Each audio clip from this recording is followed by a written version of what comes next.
Hello friends, आज हम लोग डिस्कस करेंगे एक करंट टॉपिक को जो कि काफ़ी न्यूज़ में है। आप सुन रहे होंगे बहुत सारी चीज़ें कि uniform civil code, uniform civil code. तो यूनिफॉर्म सिविल कोड होता क्या है, इसके बारे में हम जानेंगे क्यों ये न्यूज़ में है, और अगर ये चीज़ अगर इम्प्लीमेंट होती तो क्या इसका इम्पैक्ट होगा, क्यों लोग इसका विरोध कर रहे हैं, क्यों इसके अगेंस्ट हैं लोग, क्यों इसके सपोर्ट में लोग, हम सारी चीज़ें जानेंगे और डिस्कस करेंगे। ठीक है, तो सबसे पहले हम बात करते हैं कि भाई ये यूनिफॉर्म सिविल कोड मतलब न्यूज़ में क्यों आ रहा है। देखो अभी न्यूज़ में क्या हुआ है, रिसेंटली हमारे जो प्राइम मिनिस्टर हैं नरेंद्र मोदी जी, उन्होंने एक बात बोली है कि भाई एक देश, एक परिवार के अंदर एक सदस्य के लिए कुछ अलग कानून और अगले दूसरे सदस्य के लिए अलग कानून, मतलब एक मेंबर के लिए कुछ अलग कानून और दूसरे मेंबर के लिए कुछ अलग कानून कैसे हो सकता है और कैसे घर चल सकता है अगर ऐसा होगा तो। ठीक है, तो इस बारे में हम लोग डिस्कस करेंगे। इस वजह से जो है ये काफ़ी मतलब न्यूज़ में आ चुका है। ऐसा क्यों? क्योंकि बहुत सारे लोगों को ये लग रहा है कि जो गवर्नमेंट है they are on the way to implement UCC, uniform civil code. तो हम जानते हैं कि यूनिफॉर्म सिविल कोड न्यूज़ में क्यों है, क्योंकि इसकी इम्प्लीमेंटेशन की बात हो रही है, इसके कि भाई इम्प्लीमेंट कर दिया जाएगा पूरे देश के अंदर। अभी तक क्या था, कुछ स्टेट्स इस पर बात कर रहे थे, जैसे उत्तराखंड हो गया, इसके अलावा आपका यूपी हो गया, या आपका कर्नाटका में भी आया था, गुजरात में भी इसकी न्यूज़ आपको सुनने के लिए मिलेगी। गुजरात गवर्नमेंट भी इसके बारे में सोच रही है। तो ये काफ़ी जो स्टेट गवर्नमेंट्स थी वो बात कर रही थी, लेकिन अब क्या हुआ, अब तो सेंट्रल गवर्नमेंट ने बोल दिया, यानी कि उनके एक सेंट्रल गवर्नमेंट के हेड जो है, मेन जो हेड है प्राइम मिनिस्टर, उन्होंने ही बोल दिया कि भाई एक घर के अंदर अगर सदस्य के अलग अलग कानून होंगे तो कैसे देश चलेगा। तो इसीलिए न्यूज़ में बहुत ज़्यादा है। और दूसरी बात यह है कि जो भारतीय जनता पार्टी जो है अभी सेंटर में जो पावर में है, उसके मैनिफेस्टो में जो भी गवर्नमेंट के लिए इलेक्शन होते हैं उससे पहले ना अपना अपना पार्टी मैनिफेस्टो रिलीज करती हैं कि हम क्या करने की सोच रहे हैं।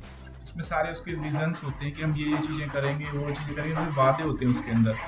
तो वो उन्होंने जो रिलीज किया था 1998 से और अभी तक की, तो हर एक उसके अंदर उन्होंने इस चीज़ को इंक्लूड किया है कि हम लोग कॉमन सिविल कोड लाएंगे। तो इसलिए ये काफ़ी न्यूज़ में है, क्योंकि जितनी भी गवर्नमेंट्स हैं, स्टेट गवर्नमेंट्स हों या फिर अब सेंट्रल गवर्नमेंट ने भी बोल दिया है, तो इस वजह से इसको मतलब न्यूज़ में आ रखा है कि भाई ये इम्प्लीमेंटेशन होने जा रहा है। तो इसके बारे में लोग डिस्कस कर रहे हैं, चर्चा कर रहे हैं। अब हम जानते हैं कि यूसीसी होता क्या है, व्हाट इज़ यूसीसी। तो देखो, यूनिफॉर्म सिविल कोड, इसको हिंदी में कहते हैं समान नागरिक संहिता।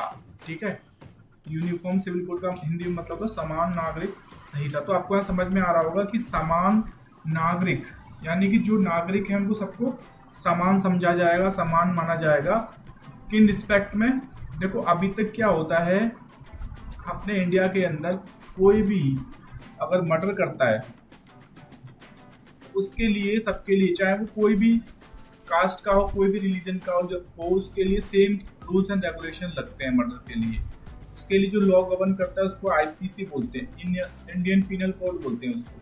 वो गवर्न करता है, वो सबके लिए इक्वल होता है। लेकिन क्या होता है कि अगर किसी बंदे को शादी करनी है तो शादी करने के लिए ना अलग अलग लॉ बने हुए हैं, उनको हम बोलते हैं पर्सनल लॉ। ठीक है, शादी करने के लिए क्या बने हुए हैं, अलग अलग लॉ बने हुए हैं, उनको हम बोलते हैं पर्सनल लॉ। तो पर्सनल लॉ सबके अलग अलग है, हिंदू का अलग पर्सनल लॉ है, मुस्लिम का अलग पर्सनल लॉ है।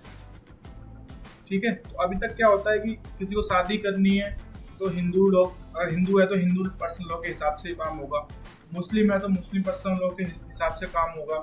किसी को अगर मैरिज के अलावा किसी को डिवोर्स देना है, यानी तलाक देना है किसी को, ठीक है, तो डिवोर्स के लिए भी अलग अलग हिंदू पर्सनल लॉ, हिंदू लोग उसको यूज़ करेंगे, पर्सनल मुस्लिम पर्सनल लॉ वाले उसके बेसिस पे रहेंगे। तो इस तरीके से क्या होता था, या किसी को किसी की प्रॉपर्टी इनहेरेंट होनी है, यानी कि मान लो आप आपके पापा हैं, आपके पापा से अब मतलब आपका प्रॉपर्टी आएगी, तो उसमें जो इनहेरेंट होता है तो उनका भी अलग अलग लॉ है। ठीक है, कुछ रिलीजन का अलग लॉ बना हुआ है, किसी का अलग बना हुआ है, तो ऐसे क्या है, डिस्पैरिटी है, मतलब सबके अलग अलग लॉ बने हुए हैं। तो ये जो लॉ है, जो हमारे पर्सनल लॉ हैं, उनको क्या कर देगा, कॉमन कर देगा। यानी कि अगर आप उसके बाद फिर सबके लिए एक जैसा कानून हो जाएगा कि अगर किसी को मैरिज करनी है तो उसके लिए अलग कानून मतलब एक कानून बनेगा, सबके लिए कॉमन होगा, चाहे वो हिंदू हो, चाहे मुस्लिम हो, चाहे कृष्ण हो, चाहे जैन हो, सबके लिए एक कानून हो जाएगा। किसी को डिवोर्स देना होगा उसके लिए एक कानून हो जाएगा। तो इस तरीके से जो वेरियस पर्सनल लॉ है वो खत्म हो जाएंगे। ठीक है, और एक कॉमन लॉ आ जाएगा। तो इसको ही बोला जा रहा है यूनिफॉर्म सिविल कोड। यहाँ तक आपको ये चीज क्लियर हो गई होगी। अब देखो आगे बात करते हैं कि क्या प्रपोजल मतलब है यूजीसी में, क्या प्रपोज किया जाएगा। मैंने आपको बता दिया क्या प्रपोज किया जाएगा, फिर भी एक बार पढ़ लेते हैं। ठीक है, तो जो करंट में लॉ है, जैसे कि हिंदू मैरिज एक्ट हो गया, हिंदू सक्सेशन एक्ट हो गया, इंडियन क्रिश्चियन मैरिज एक्ट हो गया, इंडियन डिवोर्स एक्ट हो गया, Parsi marriage and divorce act हो गया, ये सारे जो एक्ट हैं। उसके अलावा सर्टेन लाइक शरिया Islamic laws not codified solidly based on religious scripture. तो जो इस्लामिक लॉ हैं वो भी जो है उनको भी रिप्लेस करेगा ये। यहाँ पर जो भी इंडिया में जो भी मुस्लिम पर्सनल लॉ के जो भी रूल्स एंड रेगुलेशन है उसको भी रिप्लेस करेगा, और एक कॉमन कोड आ जाएगा सब लोगों के लिए, चाहे वो हिंदू हो, चाहे मुस्लिम हो, चाहे जैन हो, चाहे पारसी हो, चाहे क्रिश्चियन हो, कोई भी हो। ठीक है, और इसके अलावा मोनोगामी, मतलब अभी क्या होता है कि बहुत सारे रिलीजन में ये फैसिलिटी है कि जो मैन है वो कई सारी शादियां कर सकते हैं। ठीक है, तो इसके आने के बाद क्या होगा, मोनोगामी हो जाएगी, यानी कि आप एक ही शादी कर सकते हो। तो इस तरीके से इसके अलावा equal rights for son and daughter. अभी तक क्या है ना, कुछ जो पर्सनल लॉज हैं उसके अंदर क्या सन एंड डॉटर का जो राइट्स हैं वो अलग अलग हैं। ठीक है, इनहेरिटेंस के लिए। और उसके अलावा gender and religion neutral law बन जाएंगे, and will charity dignity and guardianship and sharing custody. जैसे आपको किसी को गोद लेना है बच्चे को, तो उसके लिए भी सेम लॉज हो जाएंगे। तो इससे क्या होगा कि जो भी जितने भी हमारे इंडिया के अंदर हैं सारे रिलीजन्स हैं, सबके लिए सेम लॉ लगेगा। तो यानी कि वो वाला जो बात है कि भाई वन नेशन वन लॉ वाली बात, वो आपकी 55 हो जाएगी। सारे लोगों को एक तरीके से समझा जाएगा और सब लोगों पर एक जो लॉ लगेगा। तो जो हम लोगों में क्या होता है कि भाई उसको तो जैसे आप घर में भी देखो किसी के लिए अलग लॉ बनाओ। ठीक है, वो 4 शादी कर रहा है तो कोई कुछ नहीं कह रहा, वहाँ पे एक शादी कर रहा है तो उसको एक ही शादी करनी जा रही है, दूसरी शादी नहीं करनी दी जा रही। तो भाई उससे क्या होता है, लोगों में गुस्सा आता है कि भाई मेरे साथ ऐसा ही क्यों हो रहा है, बाकी लोगों के साथ क्यों नहीं हो रहा है। तो यहाँ पे क्या होगा, सबके लिए समानता आ जाएगी, सबको इक्वल समझा जाएगा और इक्वल लॉ से गवर्न किया जाएगा। ठीक है, तो ये यूसीसी का प्रपोजल है। अच्छा, इससे पहले भी ऐसे काफी सारे केस हुए हैं और इसमें सबसे एक पॉपुलर केस है साहब बानो का केस। ठीक है, तो साहब बानो का केस क्या है उसके बारे में थोड़ा समझा देता हूँ। साहब बानो जो थी वो एक 73 ओल्ड वुमेन थी, और जिसने कि क्या किया था, अपने जो हस्बैंड था उसका नाम था मोहम्मद अहमद खान। ठीक है, मोहम्मद अहमद खान नाम था उसका। उसने क्या था, अपनी 73 ओल्ड अपनी वाइफ को डिवोर्स दे दिया था।